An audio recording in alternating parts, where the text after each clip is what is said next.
കേരളത്തിലെ വിവാദമായ പല കേസുകളിലെയും പ്രതികൾക്ക് പിന്തുണ നൽകിയിട്ടുള്ള സംഘടനയാണ് all Kerala men's association.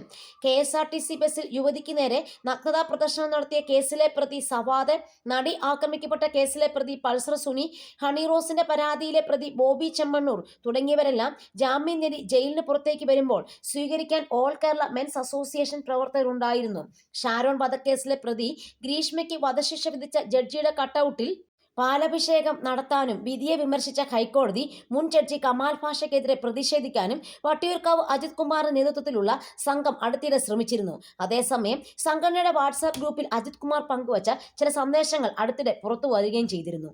24 news ചാനലിന്റെ ജനകീയ കോടതിയിൽ അതിഥിയായി എത്തിയ വട്ടിയൂർക്കാവ് അജിത് കുമാറിനെ ഈ വിഷയത്തിലടക്കം നിരവധി ചോദ്യങ്ങളാണ് അവതാരകൻ ഹാഷ്മിയിൽ നിന്നും നേരിടേണ്ടി വന്നത്. അവതാരകന്റെ പല ചോദ്യങ്ങൾക്കും കൃത്യമായ ഉത്തരമില്ലാതെ വട്ടിയൂർക്കാവ് അജിത് കുമാർ കുഴങ്ങുന്നത് പരിപാടിയിൽ ഉടനീളം വ്യക്തമായിരുന്നു.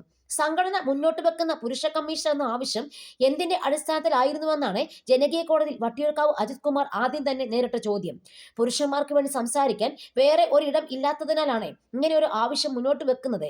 പോലീസ് സ്റ്റേഷനിലായാലും കുടുംബ കോടതിയിലായാലും പുരുഷന്മാരുടെ ഭാഗം കേൾക്കാനോ അവർക്ക് വേണ്ട നടപടികൾ ചെയ്യാനോ ഒരാളും തയ്യാറല്ല.